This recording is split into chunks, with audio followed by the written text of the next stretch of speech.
Нидерланд елінде Хагавей деген ауыл бар. Бұл ауылдың тұрғындары қарапайым күнделікті өмір сүреді. Ауылды аралап, қыдырып, киноға, мейрамханаларға, дүкендерге, сән салондарына барады. Бірақ бұл ауылдың бір ерекшелігі бар. Ауыл тұрғындарының барлығы кәрілік деменциямен ауырады.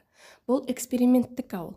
Эксперименттің мақсаты кәрілік деменцияға шалдыққан адамдардың өмірін жеңілдетіп, оларға күтім жасау. Ауылда 152 адам тұрады және 300-дей медициналық қызметшілер бар.